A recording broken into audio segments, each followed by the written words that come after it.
Kung gusto nyo ng matibay na running shoes, New Adidas Fashion, mabibili lamang sa halagang $1,299.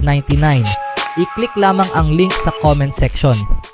Inaasahan na magiging abala ang Los Angeles Lakers ngayong off-season. Matapos nilang kinuha si JJ Redick bilang ang kanilang bagong head coach, marami pa ring desisyon ang kailangang gawin ng team. Kailangan nilang muling mapapirma si LeBron James at posibleng i-draft ang kanyang anak na si Bronny. Iniulat din na ang Lakers ay nagbabalak na dumagdag ng ikatlong star sa kanilang roster. Sa nakaraan na iugnay ang Lakers sa mga malalaking pangalan tulad ni Trae Young, DeJounte Murray at Chris Paul. Gayunpaman, ayon kina Jonathan Givony at Jeremy Woo ng ESPN, may interes rin ang Lakers sa guard ng Utah Jazz na si Colin Sexton.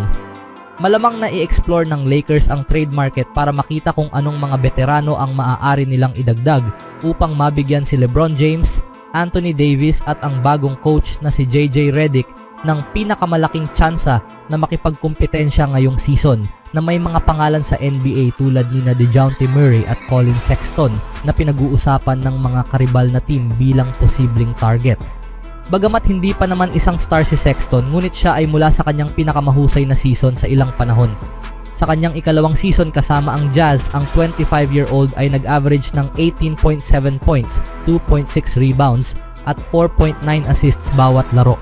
Bukod dito, nag-shoot siya ng 48.7% mula sa field at 39.4% mula sa 3-point line. Ang Los Angeles Lakers rin ay naiugnay sa former lottery pick. Ang Utah Jazz ay open sa negosyo. Bukod kay Sexton, naiulat din na ginawang available ng Jazz para sa trade si Jordan Clarkson ayon kay Michael Scotto ng Hoops Hype. Ayon sa paniniwala ng mga karibal na executive na nakipag-usap sa Hoops Hype, ang mga guard na sina Colin Sexton at Jordan Clarkson ay maaaring maging available sa trade market. Bukod pa rito, ayon kay Jake Fisher ng Yahoo Sports, open ang Jazz sa pag-trade sa big man na si Walker Kessler. Nagpapakita ng interes ang mga karibal na team na handa ang Utah na makipag-ugnayan sa mga trade talks na maghihiwalay sa Jazz mula sa kanilang second-year center na si Walker Kessler. Noong nakaraang season, nagtapos ang Jazz na may 31-51 record at nasa number 12 seed sa Western Conference. Ito ay 6 na laro na pagbaba mula sa 2022-23 season. Sa panahon ng season, nag-move on ang Jazz mula kina Kelly Olynyk at Simone Fontecchio. Mukhang handa ang Jazz na gawin ang anumang hakbang upang mabuo ang pinakamahusay na team sa ilalim ng head coach na si Will Hardy. Ang huling salita kay Colin Sexton. Si Sexton ay isang mahusay na guard na nagpapakita sa kanyang presensya sa parehong panig ng court. Siya ay isang high energy player at nagbibigay ng boost sa court. Bagamat hindi siya isang mahusay na defender, nag-improve si Sexton at nagpupursigi sa defensive side. Ang kanyang laro ay higit na nakatuon sa opensa na makakatulong sa Lakers na makabalik sa title picture. Sa isang team tulad ng Lakers, pwedeng maging pangatlong option si Sexton sa scoring. Para sa isang player na may sariling playstyle, maaaring ito ay perpekto para sa kanya. Ano sa tingin nyo mga kaibigan? Sa ibang balita naman mga kaibigan, maaring maraming veteranong players ang Golden State Warriors ang magpapalit ng team ngayong summer, ngunit sa ngayon, si Kevon Looney ay hindi isa sa kanila. Ang $8 million na sahod ni Looney para sa season ng 2024-25 ay bahagyang garantisado lamang, kung saan ang Warriors ay kailangan lamang magbayad ng $3 million kung siya ay pakakawalan bago ang araw ng Martes. Ngunit sa deadline na ito para gumawa ng desisyon, pinili ng Warriors na garantisahin ang sahod sa kanilang top pick mula sa 2015 draft. Hindi inisip ang $5 million na masusulit nila. May ilang dahilan kung bakit makatuwiran ito. Una, mahal ng organisasyon si Looney lalo na ni head coach Steve Kerr. Naging mahirap ang season ni Looney noong 2023-24 na wala siya sa starting spot sa rookie na si Trayce Jackson-Davis at bumaba ang kanyang scoring at rebounding numbers habang tumaas ang kanyang fouls at turnovers. Ngunit itinuturing pa rin siyang leader sa locker room, isang mahalagang tulay sa pagitan ng mga veterano tulad ni Draymond Green at mga batang player tulad ni Jonathan Kuminga. Si Looney ay 28-year-old pa lamang sa kabila sa pagiging 7-time veteran at posibleng iniisip ng Warriors na ang nakaraang taon ay isang hindi inaasahan sa kanya.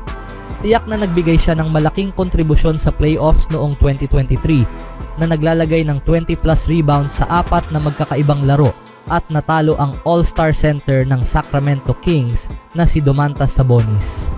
Noong title run ng Warriors noong 2022, nagkaroon si Looney ng 22 rebounds, 11 sa offensive sa isang elimination game laban sa Memphis Grizzlies at 18 boards nang tanggalin ng Warriors ang Dallas Mavericks. Nagkaroon din siya ng 21 point, 12 rebound effort laban sa Dallas sa Game 2 at maaaring indirectly na nagdala sa Mavericks sa pagdagdag ng 3 bagong centers mula sa seryeng iyon. Palagi ring nagbigay si Looney ng paborableng kontrata sa Warriors. Matapos tanggihan ng team ang kanyang 4th year rookie option, bumalik si Looney sa isang minimum deal para sa 2018-19 season. Nang magkaroon siya ng malakas na postseason na nagbigay ng double-digit rebounds sa isa pang elimination game laban sa Portland Trail Blazers, bumalik si Looney sa isang bargain 3-year deal na mas mababa sa $15 million. At matapos ang 2022 championship, bumalik si Looney para lamang sa $17.5 million na garantisadong sahod.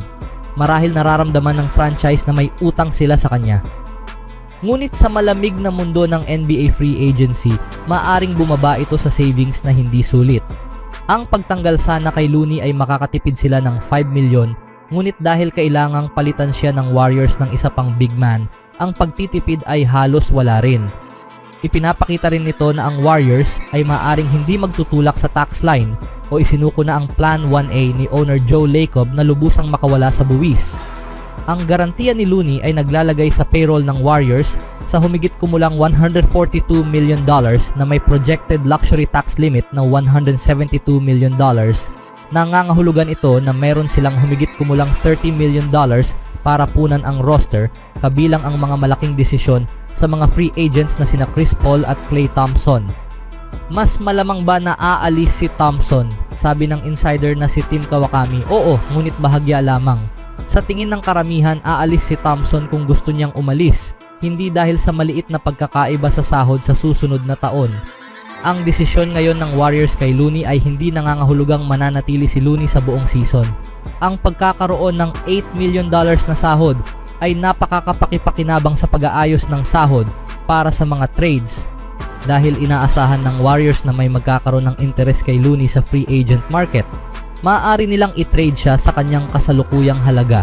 Sa isang summer kung saan inaasahang available ang mga players tulad ni Brook Lopez, Mitchell Robinson at Clint Capela, may ilang option ang Warriors pagdating sa muling pagbubuo sa kanilang front court. Dagdag pa, may malaking pakinabang ang isang expiring $8 million deal. Gayunpaman, malamang na makakakita pa tayo ng hindi bababa sa isang season kasama si Looney sa San Francisco, dahil ang pinakamainam na sugal ng Golden State para mapabuti ang kanilang interior defense ay ang umasa na bumalik sa dati si Looney. Ano sa tingin niyo mga kaibigan? Kailangan na bang pakawalan ng Warriors si Looney? Always do it on my own, so I gotta get through it. And the only thing I know is to love what I'm doing. Never give up, never slow, till I finally prove it. Never listen to the no's, I just wanna keep moving. Keep my head up when I act, head up, that's a fact. Never looking back, I'ma keep myself on track.